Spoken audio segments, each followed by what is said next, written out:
मोना जी पटियाला से। जय श्री राधे महाराज जी, आपके चरणों में कोटि कोटि प्रणाम। गुरुदेव, मैं आपसे पूछना चाहती हूँ कि बहुत बार ऐसा होता है कि हमें कोई बार बार चोट पहुंचा रहा है।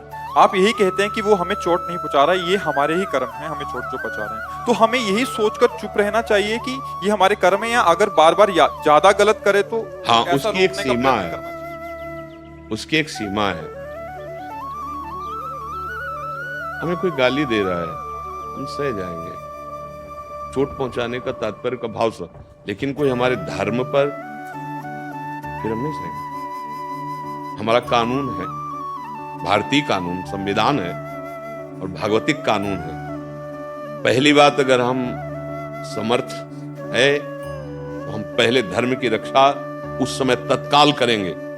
अब ऐसा नहीं कि कोई हमारे ऊपर गंदी नजर कर रहा है और वो हम पर आक्रमण करना चाहता है और हम हाथ जोड़े खड़े हैं, ऐसा नहीं। उस समय यदि सामर्थ्य तो पहले बचाव पक्ष में हम अपने को, अगर हमें अवसर मिलता है तो हम फिर कानून को, अब उस समय अवसर नहीं, पहले हमारा बचाव पक्ष होगा।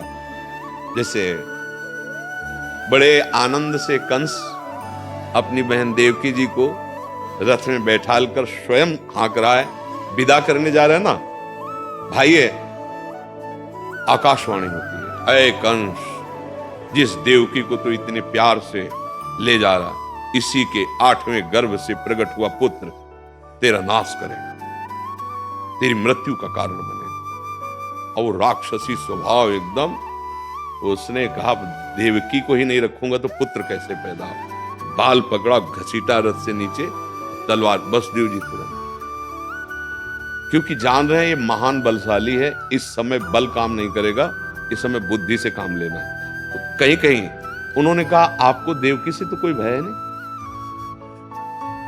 हाँ, उसने कहा देवकी से तो भय, वचन मैं देता हूं, वसुदेव सदैव सत्य बोलते, वचन मैं देता हूं, इसके जो पुत्र होंगे वो मैं आपके सामने लाऊंगा, चाहे प्रथम हो चाहे 8वां, आपकी जो इच्छा हो सो करना, आप देवकी को छोड़ दीजिए, बचा लीजिए। कहीं बुद्धि बल से और कहीं शारीरिक बल से और कहीं कानून बल से अवसर देखना है। अब कोई अपने ही निज जनों में हमारे धर्म का नाश कर रहा है, हमें पता चल रहा है कि हमारे धर्म इस समय संकट में है, अब नहीं, अब हम नहीं बख्शेंगे, हम उसको कानून में शिकायत करेंगे और अपनी सुरक्षा करेंगे। हमारा कहने का तात्पर्य छोटी मोटी जो सहनशीलताएं हैं, जैसे पति पत्नी में थोड़ा मनमुटाव सहन करो, थोड़ी उसकी गलती सहन कर जाओ, थोड़ी तुम उसकी गलती सहन, ये ऐसे प्रेम संबंधों को छोटी थोड़ी गलतियों में नहीं। अब पता चला कि ये हमारे को नाश भी कर सकता है या कर सकती है, अब वहां सावधान हो। अब प्रियता से बात नहीं होगी, अब बात वो मलिनता में पहुंच चुकी है, अब उसके लिए बहुत सावधानी की जरूरत है। फिर वो संबंध निर्वाह नहीं, अब अपने प्राण और जीवन को बचाकर जीने की, भगवत प्राप्ति की, भगवत मार्ग की बात रहेगी। अब वहां अगर संबंध विच्छेद करना पड़े, वहां हमें कानून का सहारा लेना पड़े, वहां हमें समाज का सहारा लेना पड़े, लेना चाहिए। वहां क्षमा काम नहीं कर पाएगा, क्योंकि आप गृहस्थ में हैं, वहां धर्म रक्षा के लिए, जीवन रक्षा के लिए प्राण रहेंगे तब तो भजन होगा ना, प्राण रहेंगे तभी तो इस परिस्थिति में, जैसे पीछे हमने चर्चा में कहा कि हम बार बार कहते हैं माता पिता की सेवा करो, माता पिता का भगवान मानो, क्योंकि ऐसा है। अब जैसे किसी के हृदय में प्रश्न हो जाए कि अगर पिता ही शोषण कर रहा है, अब आपका ये वचन कैसे लागू हुआ कि भगवान उसकी सेवा करो? ध्यान से सुनना, उसी में यदि वो धर्म विरुद्ध आचरणों में उतर चुका है तो अब वहां क्षमा नहीं काम करेगा, वहां पिता भाव नहीं करेगा, वो राक्षसी पशुवत आचरण वाले को, जैसे पशु अगर बिगड़ जाए तो उसे फिर बंधन में ही डाला जाता है, कानून हमारा बंधन उसे प्रदान करेगा। हम न्याय विभाग को अपने हाथ में न ले और हम अपने कानून को समर्पित करें और बात करें। हम जो कह रहे हैं उसको समझना, हमें कहाँ क्षमा करना है और कहाँ विरोध करना है, ये बात भी है। अब जैसे अपने लोग सर्वतो भावेन क्षमा का ही आश्रय, आप चाहो तो प्राण ले लो, अगर मेरे प्रभु की इच्छा है कि तो हो जाए, अगर नहीं है तुम्हारी ताकत नहीं कि तुम्हें कदम भी आगे बढ़ सके। अब आप लोग गृहस्थ में बहुत सी ऐसी विरोध वृत्तियां हैं जिनको आपको अपने को बचाना है। जहां तक हम सहन कर सकते हैं धर्म रक्षा के लिए वहां तक तो, और जहां सहन नहीं है तो विनय सामनीति के द्वारा, प्रलोभन के द्वारा, नहीं तो फिर आखिरी दंड भय के द्वारा। भगवान गए दुर्योधन आदि से संधि का प्रस्ताव रखा, बहुत 5 गांव दे दो, जब नहीं गला काटने समझ रहे किसका तो आप समझ रहे। हमारा तात्पर्य है जहां तक सहन कर सको, पहला कर्तव्य सहन करना। उन्होंने शर्त रखी थी कि अगर एक बार में हार गए तो 12 वर्ष का वनवास 1 वर्ष का गया, ईमानदारी से पूरा किया। लेकिन उन अधर्मियों ने बात को ना स्वीकार करके 5 गांव भी नहीं देने की बात कही कि करेंगे तो युद्ध से ही, नहीं तो सुई की नोक भर नहीं देंगे। तब फिर आखिरी तक हम प्रार्थना। लेकिन यदि कहीं हमारे धर्म पर बात आ रही हो फिर हम नहीं करेंगे, क्योंकि धर्म के लिए ही जीवन है, चाहे स्त्री शरीर हो चाहे पुरुष शरीर हो। अब इसे हमारे राष्ट्र में संकट हो, हम संत वेश में तो हम चैन से रह लेंगे? अब विचार करो, हमारा राष्ट्र संकट में हो तो हम चैन से रह लेंगे? नहीं, आग लग जाएगी। क्योंकि हम भी संत वेश में हैं, लेकिन हम एक भारतीय हैं, हम एक नागरिक हैं। अगर हमारे पूरे राष्ट्र को संकट हो गया तो हमारे धर्म को अभी धर्म संकट में फंस जाए हमारा भजन क्या होगा? यहां देखना है।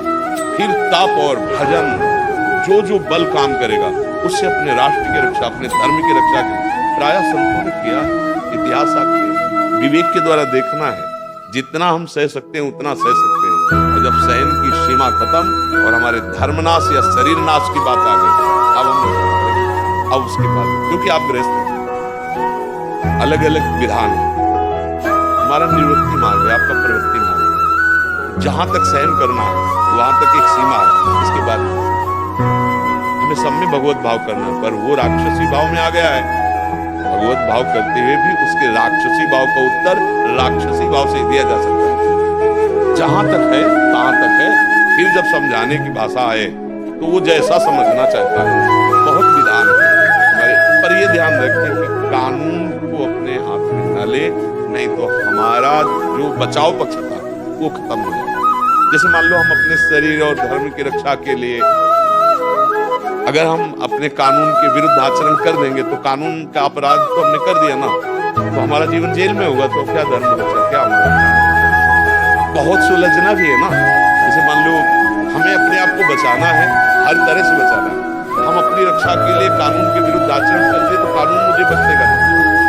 हाँ, तो इसलिए हमको हमारा जीवन सुरक्षित बहुत बुद्धि के, इसीलिए हम कहते हैं भगवान की प्राप्ति जीवन मुक्त होने के लिए, चलो कोई बिरला ऐसा चाहता, अरे जीने के लिए भजन कर लो। कम से कम हमारी बुद्धि इतनी शुद्ध हो कि हम अपने को बचा ले, अपने परिवार को बचा ले, अपने समाज को बचा ले, अपने देश को। जितना आपका विवेक है आप बचा पाओ। ये माया का काम देखो कैसे कैसे लीलाएं कर रहे हैं।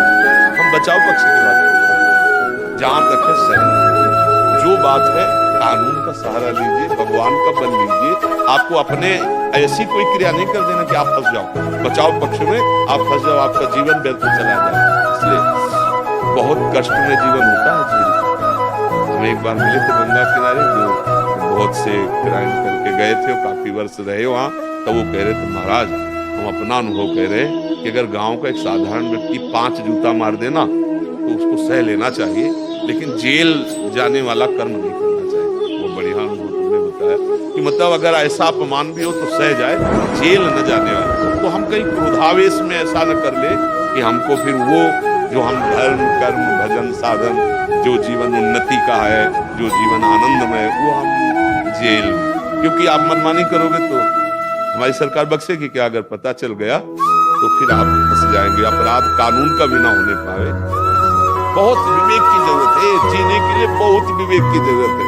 जरा सी गलती, हंसी मजाक जरा सी, और वो जरा सी बात दूसरे रूप में पहुंच गई, ये हमको इस तरह से, और वो जेल। बहुत सावधान, और वो सावधानी भजन देता है, इसलिए सत्य कहते हैं राधा राधा राधा राधा। अगर शराब पियोगे, मांस खाओगे, जुआ खेलोगे, बेविचार करोगे, तो बुद्धि तुम्हारे ऐसे कर्म करवा देगी जो तुम्हें चैन नहीं मिलेगा। देखो जितनी जेलें भरी हैं सब बुद्धि का चमत्कार है कि नहीं? अच्छा, जितने बड़े रोग हैं, सब इसी बुद्धि के कर्म का फल है। इसने कहा कि ये करो, वो पाप कर्म बन गया, और वो किस जन्म का कब लागू हुआ ये पता नहीं है कि कब का लागू होगा। पुराना हिसाब जमा कब कहाँ लागू हो जाए, 20-20 वर्ष मुकदमा चलता है, नहीं चलता यहाँ। तो यहाँ कई जन्म का हिसाब होता है। बोले इस जन्म में तो हमने कोई पाप नहीं किया, हाँ ठीक हो सकता है 10-5 जन्म पीछे ने कोई पाप किया ऐसा, लेकिन बहुत बड़ा रजिस्टर है। वही बात समझ करते हैं, नाम जप करो, परमार्थ का आश्रय लो, सहनशील बनो, तो उस समय भगवान आपको आवेश देंगे।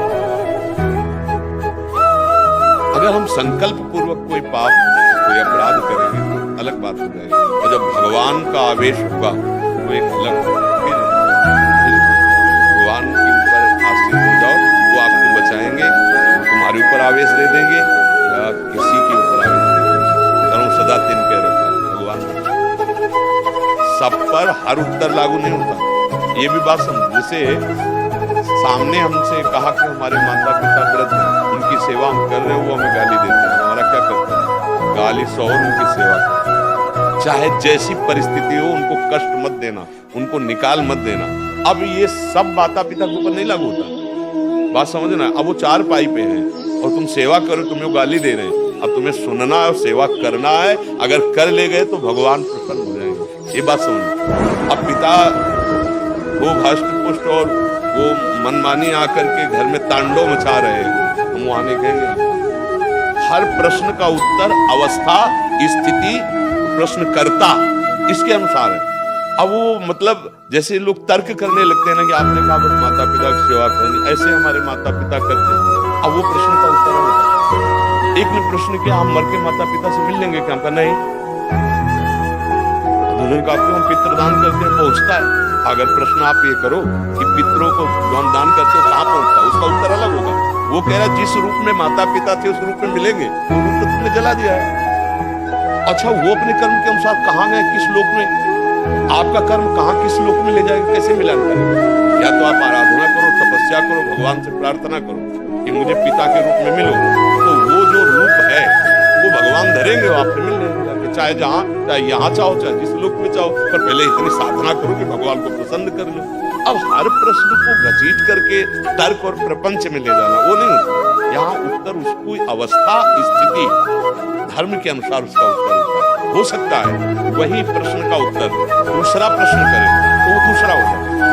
बुखार एक ही नहीं होता है, बहुत तरह के बुखार होते हैं और सबको एक ही बुखार की दवा ले दी जाती है, अलग अलग। इसलिए धर्म का सूक्ष्म स्वरूप है और शास्त्र ज्ञान का बड़ा सूक्ष्म निर्णय है, अलग अलग अवस्था के अनुसार। तो जिसको जो उत्तर मिले, अगर वो अपनी अवस्था और प्रश्न से मिलता है तो ठीक है, नहीं उसका उत्तर ठीक आपके लिए अलग हो सकता है, उसके लिए अलग हो सकता है।